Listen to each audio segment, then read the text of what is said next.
Hello बेटा, आज का हमारा टॉपिक है portal circulation.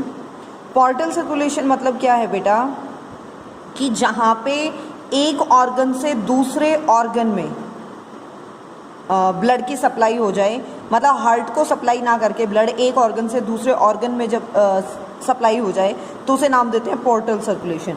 The flow of blood through the portal vein, जो यहाँ वेन काम आई हैं उन्हें नाम दे दिया पोर्टल वेन, इस सिस्टम में जो काम आएंगी। To certain specific organ other than heart, heart के बजाय एक स्पेसिफिक ऑर्गन के पास जब सप्लाई हो जाए ब्लड तो उसे नाम देते हैं पोर्टल सर्कुलेशन। अगर हम पोर्टल वेन को डिफाइन करना चाहें तो ये वो वेन है जो ब्लड को कलेक्ट करेगी एक ऑर्गन से by the set of specific capillaries और डिस्ट्रीब्यूट कर देगी ब्लड को टू सम अदर ऑर्गन, किसी और ऑर्गन को by another set of capillaries. मतलब एक ग्रुप ऑफ कैपिलरीज से एक ऑर्गन से कलेक्ट किया और अनदर ग्रुप ऑफ कैपिलरीज के थ्रू क्या है अनदर ऑर्गन को सप्लाई कर दिया, उसे नाम देंगे हम पोर्टल वेन। ठीक है, हार्ट को भेजने की बजाय किसी दूसरे ऑर्गन को सप्लाई कर दिया। पोर्टल सिस्टम क्या है आपके पास?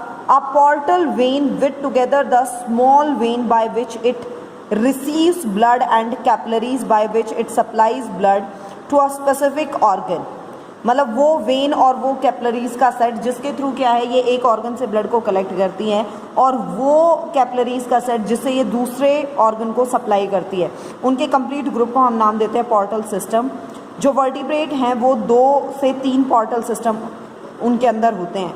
जैसे एग्जाम्पल के तौर पे हम लें हिपैटिक पोर्टल सिस्टम। बेटा जहाँ आपको हिपैटिक वर्ड मिल जाए इसका मतलब क्या होता है? हिपैटिक वर्ड का मतलब liver. Hepatic word always relates with the liver. ये लगभग आपके पास सारे वर्टिब्रेट्स में प्रेजेंट है, ह्यूमन में भी प्रेजेंट है। और ये क्या करेगा? वीनस ब्लड को, मतलब डीऑक्सीडेटेड ब्लड को एलिमेंट्री कैनाल से लेगा और पेनक्रियास से लेगा और स्प्लिन से लेगा और कहाँ सप्लाई कर देगा? लीवर तक। ठीक है, ब्लड को एलिमेंट्री कैनाल, पेनक्रियास, स्प्लिन से लिया और कहाँ सप्लाई कर दिया? लीवर तक। Hepatic portal system. कंपोनेंट्स की अगर हम बात करें तो हिपैटिक पोर्टल सिस्टम के अंदर सिंगल लार्ज वेन जिसे हम नाम देते हैं हिपैटिक पोर्टल वेन इंक्लूड है। और ये वेन जो है वो रिसीव करती है आपके पास और बहुत सारी छोटी छोटी वेन्स को from the different parts of the digestive tract. जैसे स्प्लिन से कर लिया, पेनक्रियास से कर लिया, एलिमेंट्री कैनाल से कर लिया, जैसे इंटेस्टाइनल वाले पार्ट से। और एट इट अदर एंड, दूसरे एंड पे क्या है ये 2 हिस्सों में टूट जाती है, राइट और लेफ्ट ब्रांचेस बनाती है जो एंटर करेंगे लीवर के राइट और लेफ्ट लॉब्स के अंदर। Blood from the liver is carried by a pair of hepatic vein to the inferior vena cava. और यहाँ से ये ब्लड हिपैटिक पोर्टल वेन के थ्रू इंफीरियर वेना कोवा को दिया जाता है और इंफीरियर वेना कोवा फिर कहाँ ले जाएगा? राइट ऑरिकल में, then right ventricle, then pulmonary arteries के पास, पल्मोनरी वाले में चला जाएगा, पल्मोनरी सर्कुलेशन में।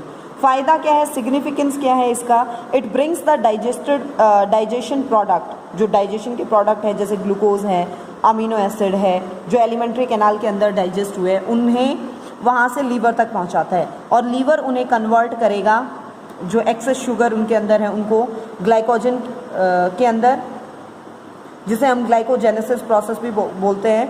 और शुगर लेवल जो है वो डिक्रीज़ करेगा वहाँ से। ग्लाइकोजन जब ग्लूकोज में कन्वर्ट हो तो उसे नाम दिया जाता है ग्लाइकोजिनोलाइसिस, जिसके कारण ग्लूकोज का लेवल बढ़ता है। फिर है डीअमीनेशन होता है अमीनो एसिड का, वो भी लीवर के अंदर हो रहा है। और लीवर जो है वो कन्वर्ट करता है हार्मफुल अमोनिया को, जो डीअमीनेशन के थ्रू अमीनो ग्रुप रिलीज़ हुआ है, उससे जो अमोनिया गैस बनी है उसको वो यूरिया के अंदर कन्वर्ट करता है, जिसको किडनी के थ्रू क्या है बॉडी से बाहर निकाला जाता है। यूरियोटैलिक है ह्यूमन। लीवर जो है वो सिंथेसाइज करेगा सम यूजफुल सब्सटेंसेस, बहुत सारे यूजफुल सब्सटेंस भी बनाते हैं, लाइक द हिपैरिन जो ब्लड को वेसल्स के अंदर कोगुलेट नहीं होने देता, फाइब्रिनोजन जिसका रोल है ब्लड क्लोटिंग में, प्रोथ्रोम्बिन ब्लड क्लोटिंग में ही काम आता है, विटामिन ए, और रिलीज़ करता है कुछ ब्लड को for use in the body tissue में यूज़ करने के लिए। सेकेंड है हमारे पास बेटा रीनल पोर्टल सिस्टम। ये फिश और एम्फीबियंस में देखने को मिलता है, रेप्टाइल्स में ये बहुत रिड्यूस फॉर्म में रह जाता है और बर्ड्स के अंदर भी ये रिड्यूस फॉर्म में है और मैमल्स में ये लगभग एब्सेंट होता है। और ये क्या करेगा? It supplies the blood from the posterior reason of the body का जितना भी पोस्टीरियर रीजन है वहाँ से किडनी के पास पहुँचाएगा through the renal portal vein. Renal word always relates with the kidney, ये ध्यान रखिएगा। देन है हाइपोफिजियल पोर्टल सिस्टम, ये बहुत छोटा सा माइनर सा पोर्टल सिस्टम होता है और जो पिट्यूटरी बॉडी ब्रेन के अंदर होती है, पिट्यूटरी बॉडी, जब नर्वस सिस्टम वाला चैप्टर करेंगे तब आएगा आपके पास। और हाइपोफिजियल पोर्टल वेन कलेक्ट करेगी ब्लड को हाइपोथैलेमस से और डिस्ट्रीब्यूट करेगी इसको anterior lobe of pituitary body तक। और ये पोर्टल सिस्टम जो है enables the hormone from the hypothalamus, इसके साथ जो हाइपोथैलेमस में हार्मोन जनरेट हो रहे हैं वो एंटीरियर पिट्यूटरी लॉब तक पहुंचते हैं। नेक्स्ट हमारा टॉपिक है बेटा ब्लड। देखिए हमने पढ़ा हार्ट, देन ब्लड वेसल्स और ब्लड की कंपोजिशन जिसमें प्लाज्मा और ब्लड कॉर्पसल्स, आरबीसी, डब्ल्यूबीसी और प्लेटलेट्स, वो जो हम सेकंड यूनिट में कवर कर चुके हैं एज सच हैं। उससे अलग जो टॉपिक्स हैं वो हम यहाँ कवर करेंगे। जैसे ब्लड क्लोटिंग टॉपिक है। ब्लड क्लोटिंग क्या है, कोई भी अगर इंजरी हमारी बॉडी में हो जाती है तो वहाँ पे जो ब्लड का फ्लो है वो कैसे रुकता है, वो मैकेनिज्म पूरा हम करेंगे। इंजर्ड कोई ब्लड वेसल्स है तो उससे कोलेजन फाइबर जो हैं वो एक्सपोज हो जाएंगे वॉल ऑफ वेसल्स तक, और प्लेटलेट्स वहाँ गैदर होंगी और रप्चर करेंगी और वो रिलीज़ करेंगी सीरोटोनिन। एक तो प्लग ऑन द कट वो गैदर करके उसके ऊपर एक प्लग की तरह काम करेंगी, बंद करने की कोशिश करेंगी। दूसरा वो सीरोटोनिन रिलीज़ करती हैं जो ब्लड वेसल्स को कॉन्टैक्ट कर देगा। कोई चीज़ अगर इतना उसका वॉल्यूम है, स्पेस है उसके अंदर तो ज़्यादा निकलेगा, और एक वो कॉन्टैक्ट हो गया तो ब्लड उतना ही कम रिलीज़ होगा। देन इंजर्ड टिश्यू से थ्रोम्बोप्लास्टिन रिलीज़ होगा जो एंजाइम फॉर्म करेगा प्रोथ्रोम्बिन, जो हिपैरिन को इनएक्टिव बना देगा। और यहाँ पे क्या है आपके पास सेकेंड स्टेप के अंदर क्या होगा, प्रोथ्रोम्बिन थ्रोम्बिन में कन्वर्ट होगा, और फिर आपके पास इस थ्रोम्बिन की प्रेजेंस में फाइब्रिनोजन जो है वो फाइब्रिन में कन्वर्ट होगा, प्लस इसे कैल्शियम आयन और विटामिन के चाहिए जिससे पॉलीमराइजेशन होगा इस फाइब्रिन का और ब्लड क्लोट फॉर्मेशन होगी। ठीक है। एक टर्म है थ्रोम्बोसिस। थ्रोम्बोसिस का मतलब है जब ब्लड क्लोट बन जाए ब्लड वेसल्स के अंदर तो उसे हम थ्रोम्बोसिस कहते हैं।